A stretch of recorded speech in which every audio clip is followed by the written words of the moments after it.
is a cozy Austin original bar and grill that feels like home. Boulevard Bar and Grill, nestled into this Northwest Hills strip mall, recently celebrated 2 decades. The drink prices are like going back to 2004. It's where familiar faces gather and everyone knows your name. The Bully family are also friends of the stories inside the Man Cave podcast. Boulevard Bar and Grill on Far West Boulevard in Northwest Austin.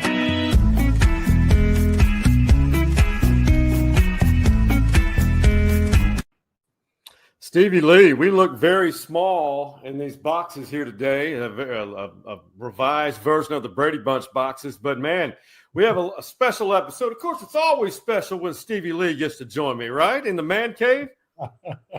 Absolutely. Always special to see your face, man. Man, I tell you what, and those watching, if you're listening, you're okay. But if you're watching in this world, we're not perfect, nor are anything that's digital related. So if you see Stevie kind of frozen, it's not him. It's whatever Wi-Fi provider in the Austin area is. We'll blame them. We won't name names, but I know I've had some Wi-Fi outages here recently, and I was out of town, and my phone was blowing up. Hey, your service has been interrupted. We'll get to it immediately. But, Stevie, here in the middle of July, it's the slowest month in the sports world. And you and I have talked about having this gentleman that we're going to have a guest. He's making an appearance in the Man Cave for the first time. He runs a museum that is not only significant for baseball, but captures and continues and breathes life into a significant historic part of baseball, that being the Negro Leagues. And you have a late family member that you'll discuss, we'll just talk to him about. But when you think of the Negro Leagues and the significant piece of history tied to American baseball, what comes to mind for you? Oh, man, it really comes to mind that, there was a ugly time in our history, but also celebrated for African-American history. Right.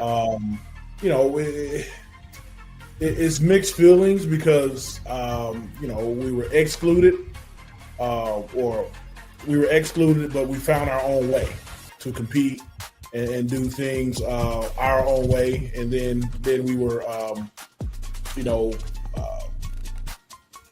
put together again or put together, so it's bittersweet, but I love that there's a museum preserving the history of it and all. So I can't wait to talk to Mr. Bob about it all, because it's something that's needed and is always going to forever be needed. Like this museum that he runs will stay beyond us. Yeah, absolutely. Yeah, the president of the Negro Leagues Baseball Museum in one of my favorite cities, and I'm not just saying this because Bob Kendrick's going to be in the Man Cave, but Kansas City. I spent a lot of time when I was working in the Oklahoma City TV market, from Big 12 championships, NCAA tournaments, even Royals baseball. It is a great city, and Stevie and his lovely better half Summer are going to get to know Kansas City a lot more, because they have their oldest daughter will be playing volleyball up there. But we'll get into that. But Stevie, all this wouldn't be possible. I know we opened up with Boulevard Bar and Grill, which is going to be the sponsor of our upcoming live 90-minute episode to preview everything football related at all levels. But our friends, family, Hargrove Roofing, out of your hometown, Shreveport, Louisiana, what do you got to say about those fine Americans who provide quality roofs to Texas and Louisiana? Absolutely fine Americans. You and I went to dinner with Billy and some of his staff last week. They are fine humans. Will do you right and give you a fair quote and do the work correctly. And what they're saying is always Hargrove Roofing. Know who's on your roof. And Stevie Lee does that the best 100% of the time. But on that note, man, enough of us talking about it. This is someone we have waited our times. We couldn't get our schedule lines, but the well-spoken, great leader, just an ambassador to everything great about baseball and Negro Leagues baseball history. Stevie, are you ready? Let's ride. Let's ride, baby.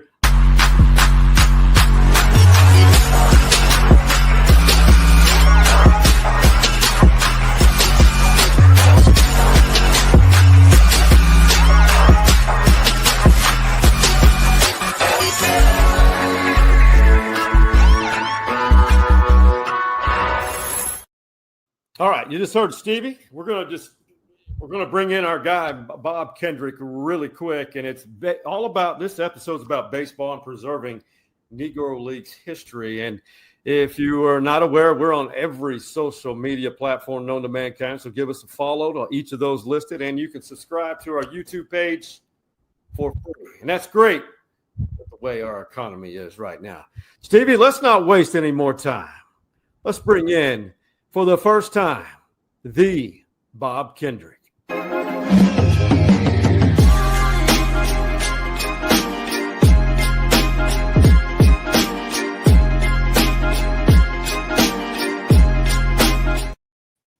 Bob Kendrick from the Kansas City, Missouri. That's one thing that I think a lot of people are confused of. Kansas City is in two states for the most part. Which side is the good side, Missouri or Kansas, or is all the above? Well, they're both great sides, but if I was going to be partisan to one, it'd have to be on the Missouri side because the museum is on the Missouri side, and I live on the Missouri side. There you go. So, but no, they're both great areas. You can literally stand on State Line Road and straddle it, and you have 1 foot in Missouri and 1 foot in Kansas. And so they're twin cities, and both are great places. So That's awesome. Stevie, I got to call him out, and I know that it's not Stevie's fault, but he could not wait to show you that Jackie Robinson jersey that he proudly hangs on his office wall behind you. I mean, Stevie was like a kid at Christmas. He couldn't wait to show you. Yeah, no, it's impressive. It never gets old for me talking about Jackie Robinson, celebrating Jackie Robinson. His beautiful widow, Rachel Robinson, just celebrated her 103rd birthday. Wow. Oh, wow. And fellas, she is just as beautiful today as she was when Jackie married her. And to me, she is, she's royalty. Yes. She is baseball royalty. And honestly, I don't know if she gets enough credit for her role in Jackie's pioneering breaking of the color barrier. Because while Jackie never publicly broke down, hers was the shoulder that he leaned on when he got home. And I can only imagine what it must have been like for her sitting in those stands, listening to these people say these mean-spirited things about her husband. And she had to be there, and she had to kind of take it. And so both of them play such a pivotal role in breaking baseball's color barrier, and we're so blessed that she is still with us. That's beautiful. And then the other night, the hologram, I think it was a week ago. I think it was for Jackie Robinson with a hologram. Is that right? Oh, at the All-Star game? Yeah. Yeah, that was for Henry Aaron. Oh, Hank Aaron. Yeah. I'm sorry. That was for the great Henry Aaron. I tell you what, no one does celebrations quite like Major League Baseball.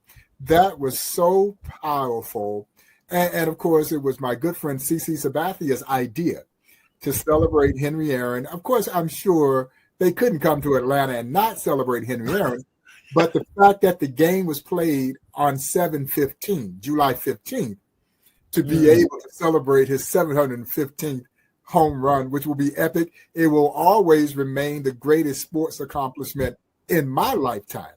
I was almost 12 years old when Henry Aaron hit record home run 715. I grew up in Georgia, little town called Crawfordville, Georgia, east of Atlanta, west of Augusta, all of 500 people. And Sean, every day on the playground, I wanted to be Henry Aaron. Now, I know some other kids, Stevie wanted to be Henry Aaron sometime, but I had to be Henry Aaron. And when he hit home run 715 in Atlanta's Fulton County Stadium, I'm at home in my mother's living room in Crawfordville, Georgia. And as he's circling the bases there, I'm circling the bases right alongside him in my mother's living room. So she had the old couch that was first base, the old TV was second base, the other old couch was third base, and her recliner was home plate. And as my childhood idol was touching them all, I'm touching them all too. And I had the esteemed honor of walking the late, great Henry Aaron through the Negro Leagues Baseball Museum back in 1999.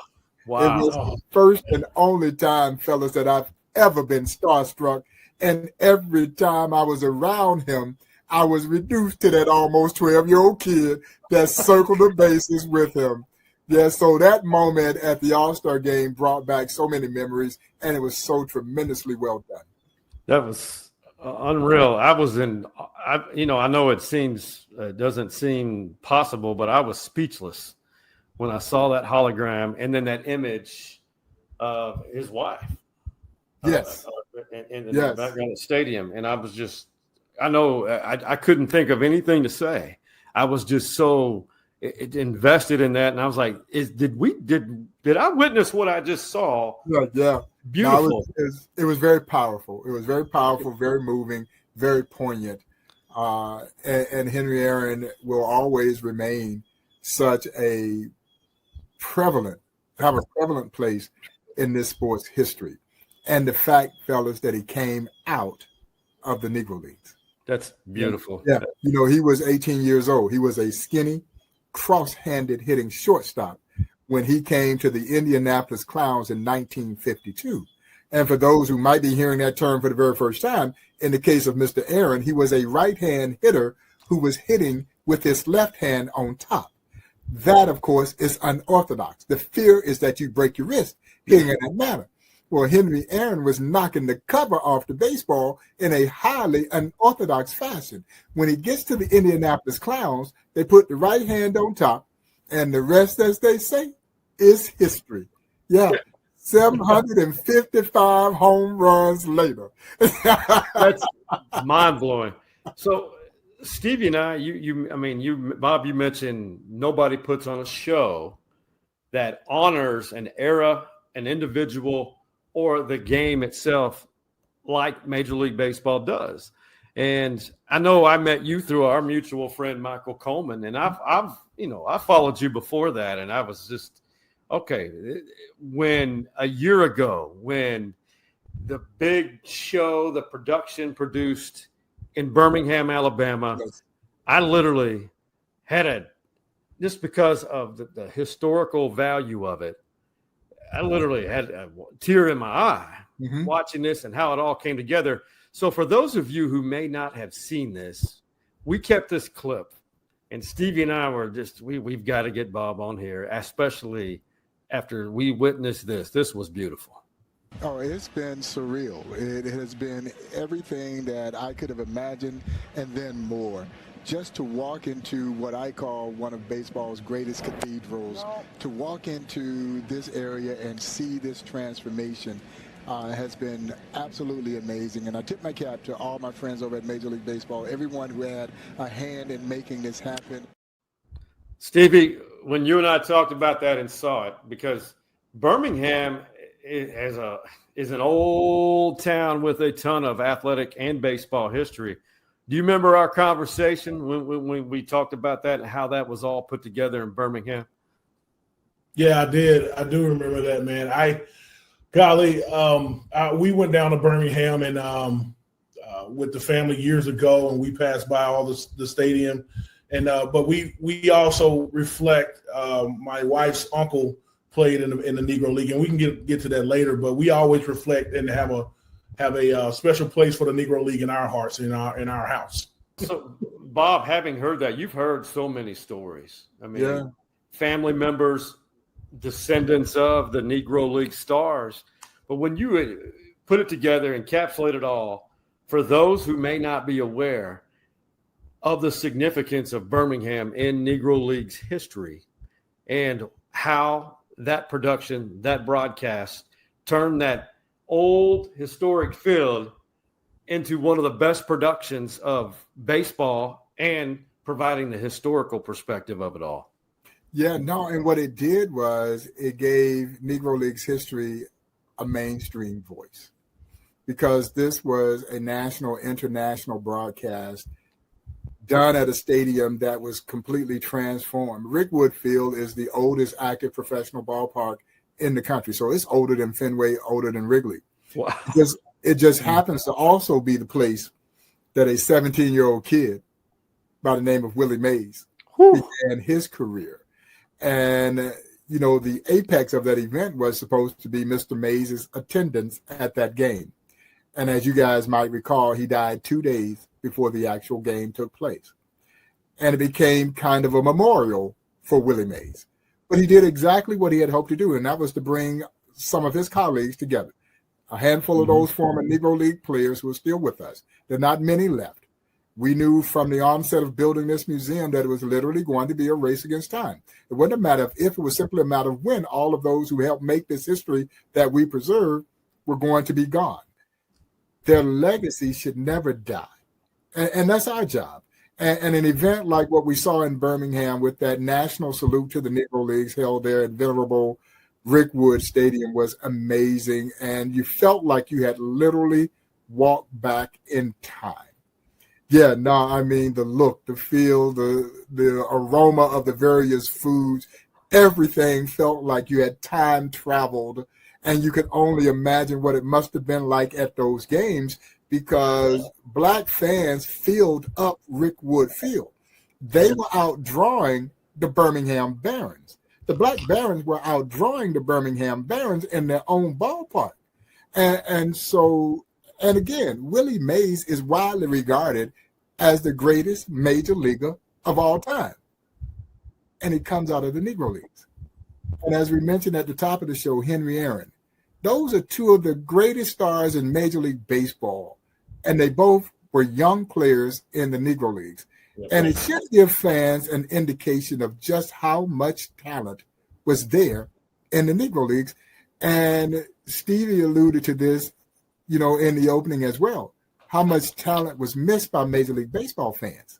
You see, as fans of this game, we were cheated because we should have seen all the great stars, regardless of color, take the field and play with and against one another.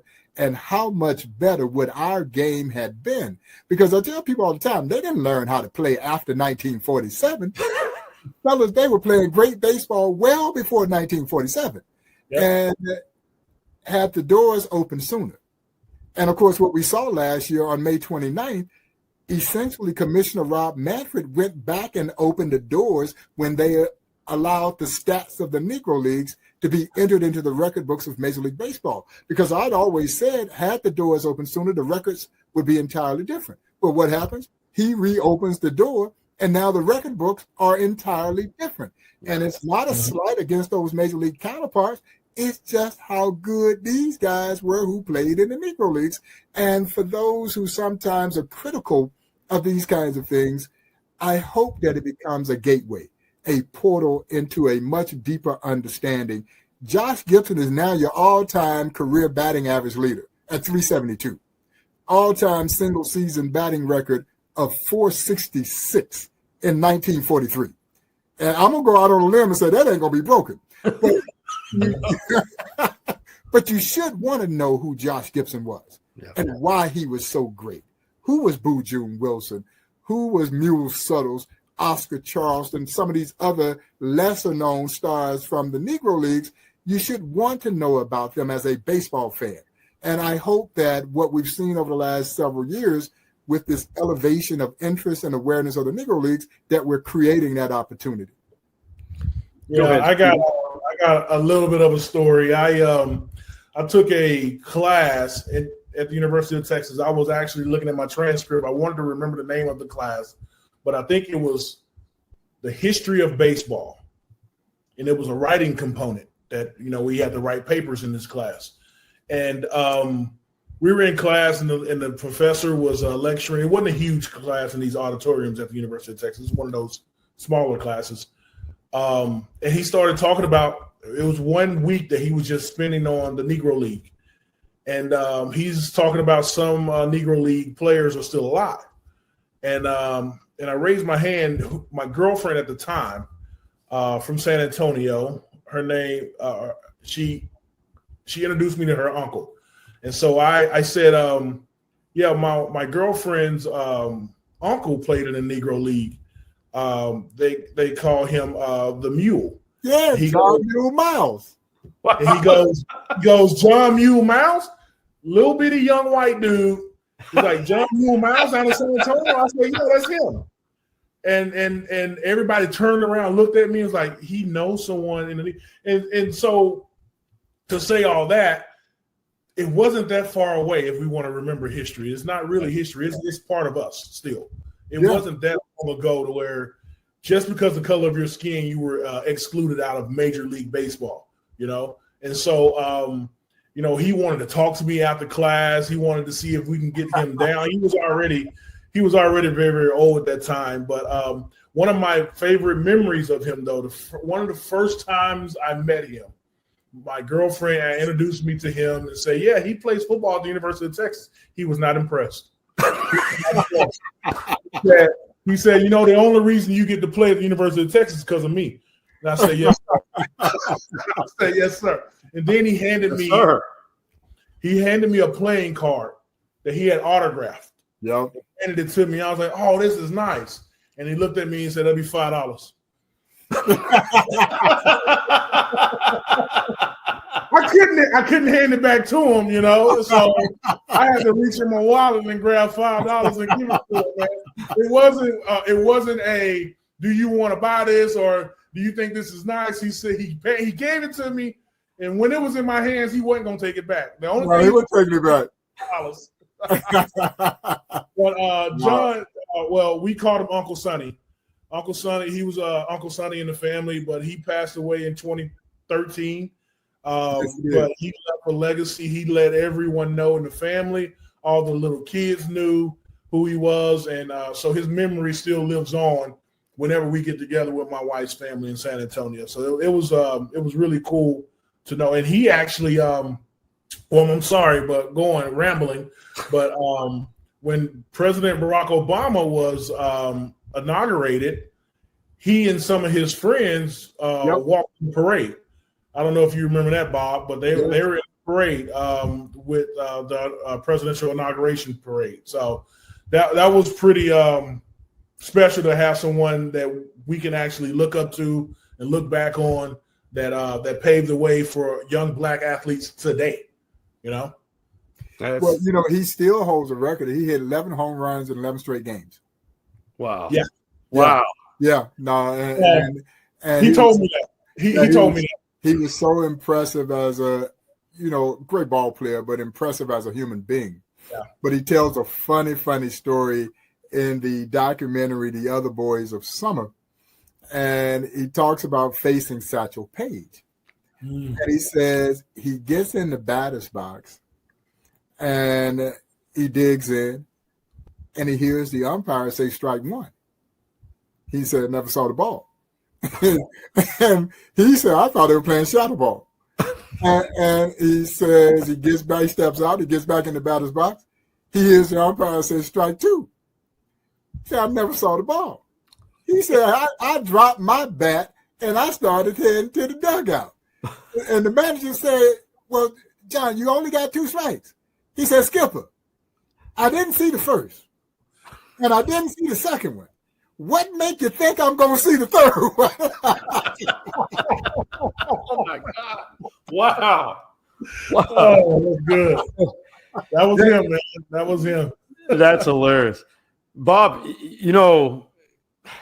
all across the South and throughout the country, the Negro Leagues had a presence in some form.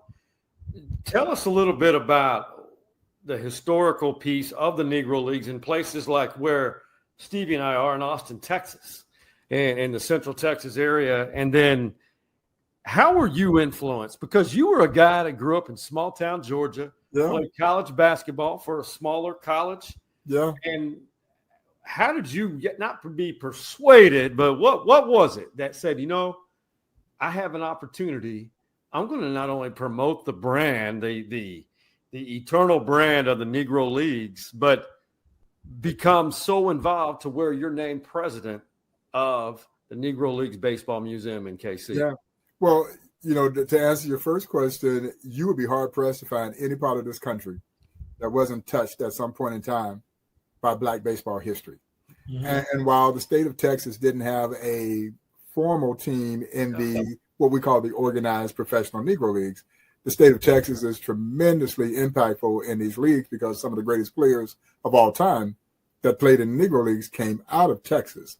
So when you start talking about both of the Foster brothers, Andrew and Willie Foster, Rube Foster, of course, Andrew Rube Foster would establish the Negro Leagues, but people sometimes forget he had been a great pitcher himself in the early era of Black baseball. And Rube Foster, in my own opinion, is the most brilliant baseball mind this sport has ever seen. But Rube Foster is also one of the rarest of baseball figures who would have gone in the Hall of Fame as a player, as a manager, and as an executive. And you don't find many, if any, that check all three boxes. His brother Willie Foster was one of the greatest left-handed pitchers, not in Black baseball history, but in baseball history. Both were from Calvert, Texas. The legendary Smokey Joe Williams in the National Baseball Hall of Fame, from Waco, Texas. So you had all these great stars. Of course, I was last there with you all when we were honoring Willie Wells. That's right. El Diablo, the devil, who grew up there in Austin, Texas. He was Ozzie Smith before we ever knew who Ozzie Smith was. Easily. He was making those same kinds of acrobatic plays, but Willie Wells was a power-hitting shortstop. And I'm sorry, Smokey Joe Williams was from Seguin, Texas. Not far. Yes, Seguin, Texas. So there were so many wonderful players.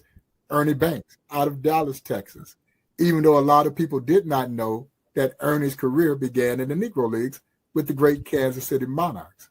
So the state of Texas plays an integral role in the story of the Negro Leagues. And so we are thrilled. Now, the second part of your question, I started at the Negro Leagues Baseball Museum, believe it or not, as a volunteer in 1993. Who knew?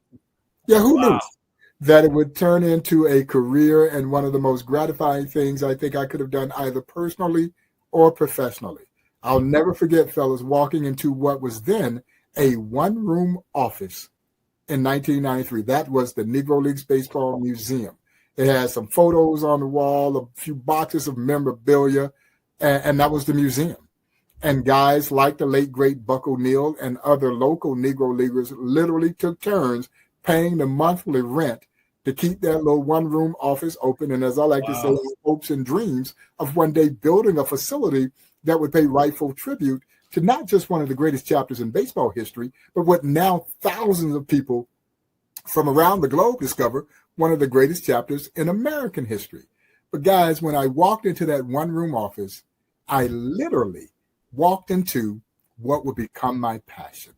I fell in love with the museum. I fell in love with its mission, and I fell in love with the amazing athletes who made this history. I had no idea at the time that it was going to turn into a career. I just wanted to support the organization in any way that I could, and so I started volunteering. And I was no different than virtually everybody else who had an encounter with Buck O'Neill. It was love at first sight. You met Buck, and I just wanted to be on Buck's team. I wanted to assist in any way that I could, and so I started volunteering. 5 years later, I became the museum's first director of marketing in 1998, and eventually served as VP of marketing before leaving for 13 months, and then in 2011, coming back to be named president of the Negro Leagues Baseball Museum. So it's a tremendous story in its own right to go from being a volunteer to now trying to lead what I think is one of the most important cultural institutions in the world, that being the Negro Leagues Baseball Museum. Bob, I got a question. How do you guys get funding to keep it? It is primarily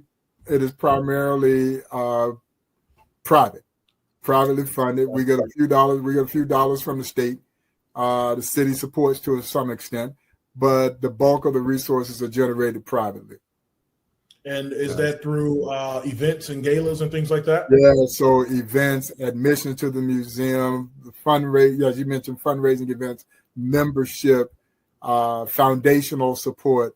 So, I'm out there, man. I'm beating the pavement. I'm turning over every rock and stone I can to make sure that we can keep this place healthy and whole.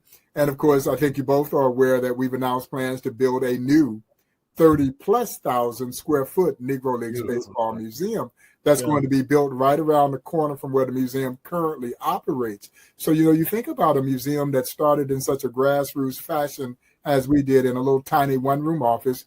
Today, we are recognized as America's national Negro Leagues Baseball Museum, as deemed and designated so by the United States Congress, and of course now on the cusp of building the nation's first Negro Leagues campus as the gateway into historic 18th and Vine, and as I like to say, an international headquarters for both Black baseball and social history. So it's been an incredible journey for a little museum that no one gave any chance of succeeding. And as I tell folks, I am as excited as you could possibly be about having to raise $35 million.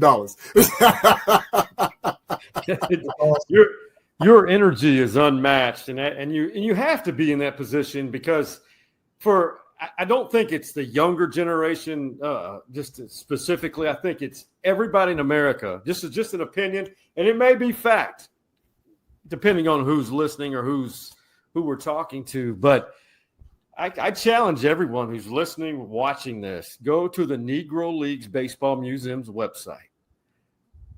You will learn so much about it and how to donate to help Bob. And maybe a corporate donation definitely would be extremely beneficial. And when you have an opportunity to talk to Bob, if you visit Kansas City, not only will you feel connected, but you'll feel motivated to not only be a part of this, but to extend the legacy for generations and generations. But the big part that I've wanted to make, that the statement is, this didn't just happen at the civil rights movement in the 50s and 60s.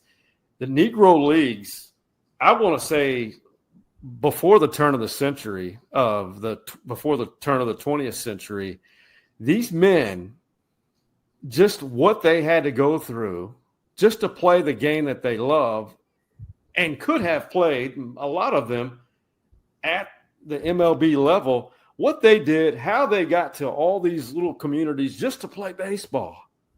And Birmingham's a good example, which had a white team and then, of course, the Black Barons. And the segregation that was involved. Everything that I've read, I just cannot, for us, I can't imagine a world like that. But I think this helps so we won't go backwards ever again. Yeah, no, we certainly think that is one of the roles that this museum plays. But guys, I don't think there was ever a time that people didn't want to know about the Negro Leagues. Right. They just had no way to know about the Negro Leagues. It's not in the pages of American history books.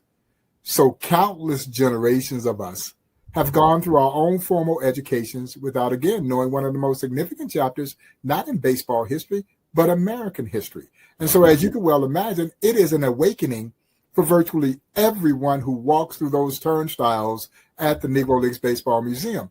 But, I like to say that it is a counterintuitive look at the civil rights movement, because most civil rights stories are very painful. They're downtrodden, because you've seen me on my journey as enslaved people, my quest for civil rights, where I've been sprayed with water hoses, police dogs released on me, the police brutality that still manifests itself to this day. But my success stories, Sean, have rarely ever been talked about. And the story of the Negro Leagues is one of those great American success stories.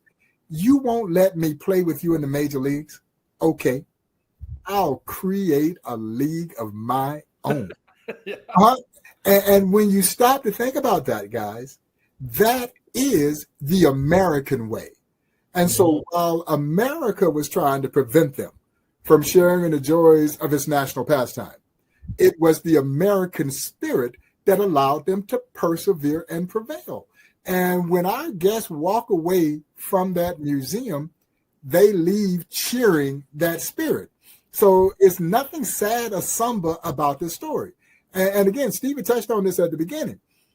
Segregation was a horrible chapter in this country's history. But out of segregation came this wonderful story of triumph and conquest. And so while the circumstances that dictated a need for a Negro Leagues are sorrowful, the story of the Negro Leagues It is as uplifting as anything you will ever encounter. And that's the way we treat the story there at the Negro Leagues Baseball Museum. We were talking about John Newell Miles earlier, and he would go out and about the San Antonio area talking about the history of the Negro Leagues. And sometimes when you tell your story, people just naturally assume that you're complaining. But as he would so eloquently say, he said, I'm not complaining. I'm just explaining. This is what happened. Yeah, these are the conditions and circumstances which we had to operate under. But as I also remind folks, no matter what that set of social circumstances might have been, it never killed their love of the game. And they were driven by a pure love of the game. Yeah, that's beautiful. Stevie, I got a little excited. I said, you know what, we were talking about subjects, content for this episode, and Sunday night I got real excited. I just, how we sometimes jump on Instagram and scroll. Well, this interview popped up, and this is a universe thing. We talked about Jackie Robinson in the background of Stevie's wall. And you would never guess who his favorite athlete was. And I saw this interview with the great Bill Russell, the great basketball legend, and I don't know what year this was because he was sitting with Tim Duncan, former the Spurs great, by way of Wake Forest, and Tim looks shaven. He looks a little younger, but I thought this interview right here was so fitting, but just inspiring in a way. I want you guys to check this out. You know the name Jackie Robinson? Absolutely. The day after he died, his wife called me and said, I want you to be a pallbearer at Jackie's funeral. I said, of course. I said, but could I ask why? Why me? And she said, you were Jackie's favorite athlete. Wow, that's pretty cool. And I feel the same way about you. And I did what I needed to. Wow. Stevie, he's looking at him. Yeah. In the same lens that Jackie did with Bill. So he's another younger generation. I mean, both of you guys, man, your thoughts on that? That gives me chill bumps. Yeah, that's powerful because looked like Duncan was still playing in that video, right? And so the times of segregation, we think that's long ago, and it's not, guys. It's not. But he was just one generation away from that when Duncan was playing. Now Duncan has kids that will see this interview and will hear that story and carry on the legacy of who Bill Russell was or is, and who the story of who Jackie Robinson is, and then from that will birth going down a rabbit hole of Jackie Robinson broke the color barrier in Major League Baseball, but he first was at in the Negro League. Oh, there's a Negro League in Kansas City. Let's take our kids up here to Kansas City and check out this Negro League museum in Kansas City, because I mean it all ties together, guys. Like, and golly, it's so emotional for me because and also Tim Duncan is not from the continuous United States. He's what Virgin Islands, right? Mm-hmm. He's from the U.S. Virgin Islands, but he knew about Jackie Robinson and Bill Russell as a young kid. So this is not just an American issue. This is a worldwide issue. Bob, hats off to you or whatever and everything that you do. This is it's special to me to have you on right now. I'm a little nervous, even when we got on, because this is close to me. I mean, my wife's uncle always talked about it. We will sit down and just talk about it, and but to have you on preserving the history, and you were absolutely right. He never complained. This is what they did. He almost celebrated. It almost sounded like he wanted to keep it that way, So because he had so much fun and had so many. You know, Stevie, people want to sometimes harp on the challenges that they had. But when you talk to the players, they wanted you to know the joy that they had. Exactly. Yeah. Exactly. That's exactly what I felt. And Sean, I had not seen that video clip before. So thank you for sharing that. That was very powerful because, number one, you know, there are a handful of people who are sports icons. I like to refer to them as Jackie Robinson, Joe Louis, Jesse Owens, Bill Russell falls into that category.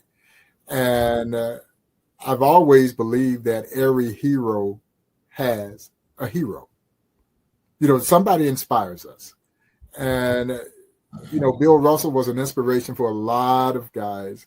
And I hope the younger guys who play in the NBA take time to learn his story because it's an important story. These guys were all very much so prevalent in ushering in civil rights in this country. And for Tim to hear that directly from Bill, that he looked at him the way that Jackie had looked at Bill Russell, and for Bill Russell to hear that Jackie looked at him that way, because you know how important Jackie was to Bill Russell. So that's special there. That's I saw that. I couldn't wait. I just could not wait to show that, because that really not only put a lot into perspective for me personally, not just being a fan, but just a human element of it all, of relationships, idols, heroes, whatnot. We're coming to the end of this, but because our second segments are so fast, we couldn't let Bob make an appearance unless he delivered one of these.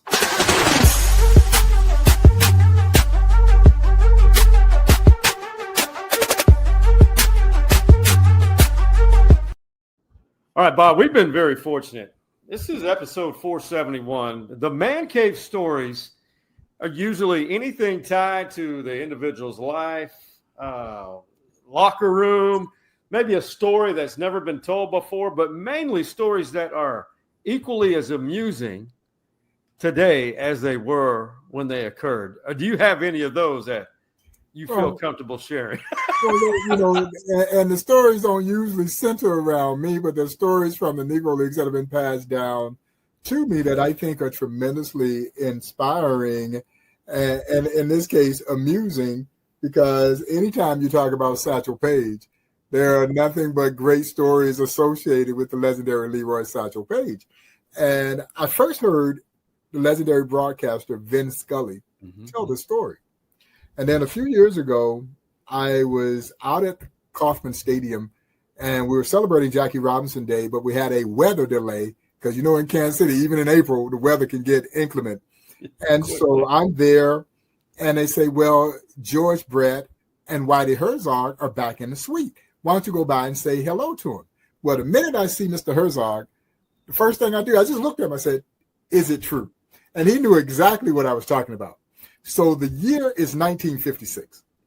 Now, if you believe that Satchel Paige was born in 1906, which I absolutely do not believe, but for the sake of this story, let's just say that he was born in 1906.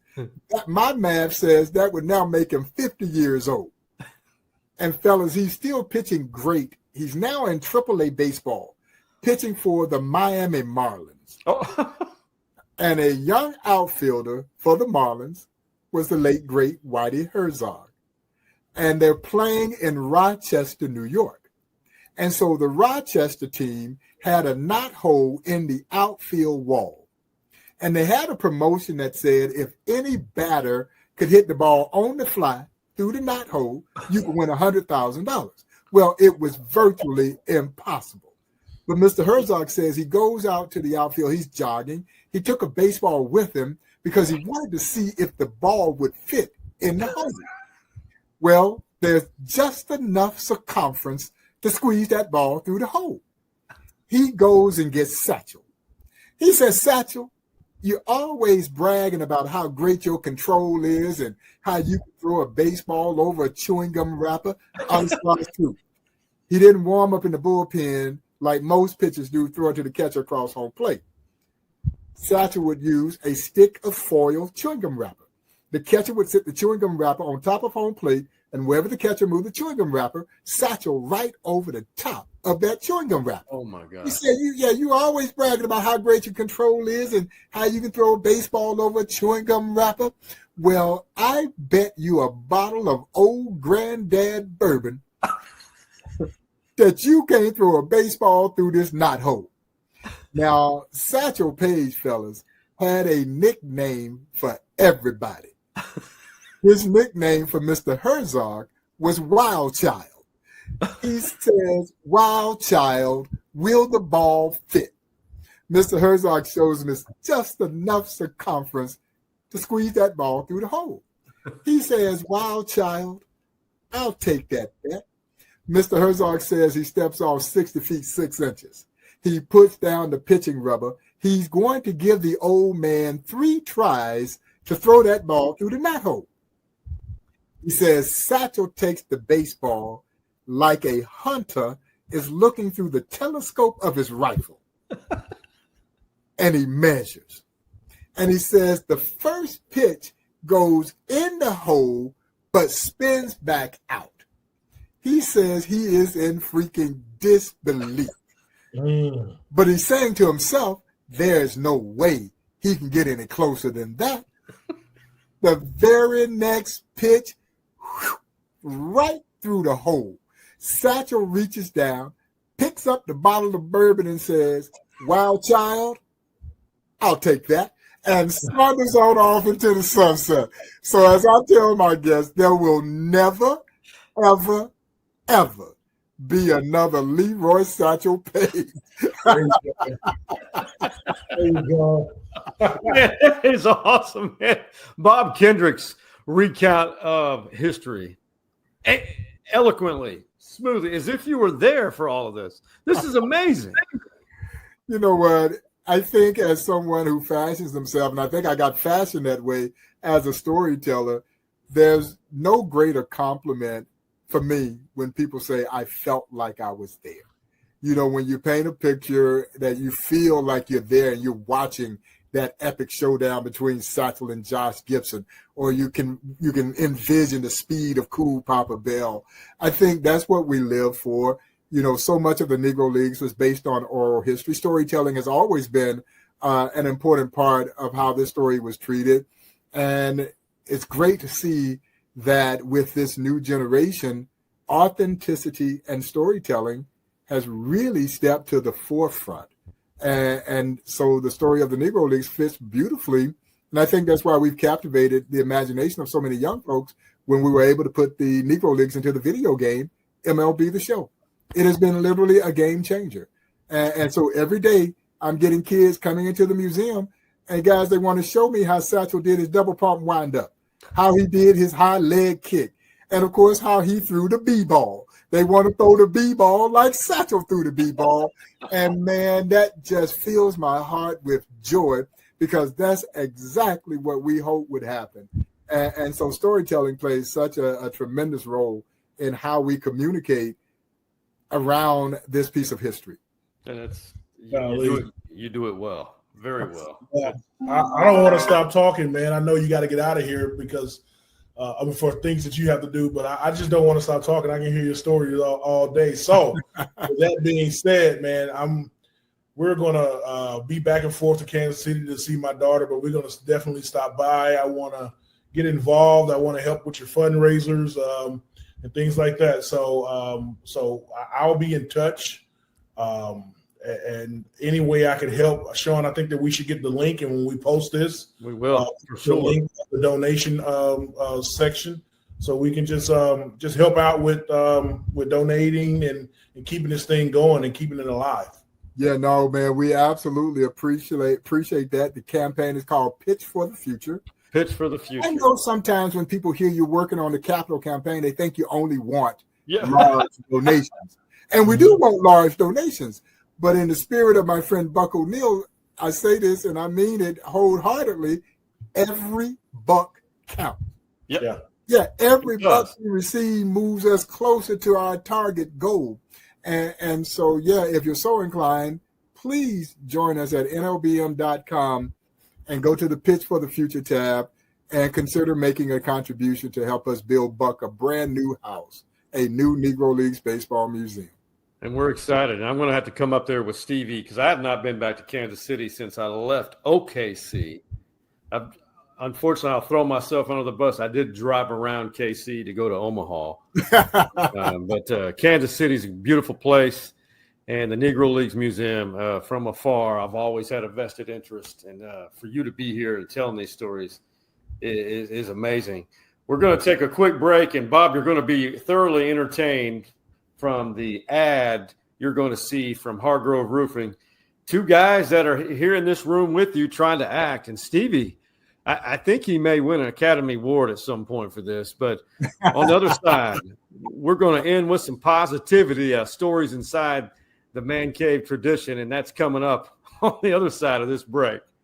Here at Hargrove Roofing, we try to think outside the box to kind of get the creative juices flowing. So I brought in my friend Stevie Lee, former defensive tackle for the Texas Longhorns.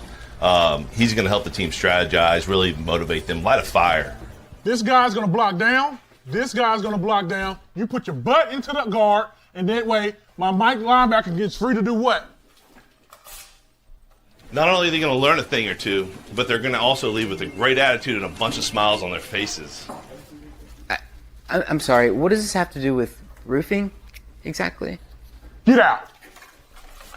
Right now. I said get out. For me, that's what it's all about. It's just having fun, making our employees have a great time. Hargrove Roofing. Know who's on your roof.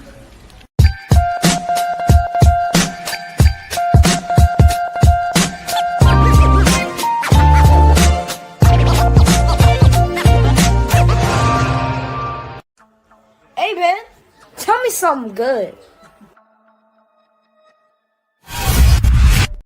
All right, gentlemen, and the Bob Kendrick, the president of the Negro Leagues Baseball Museum in beautiful Kansas City.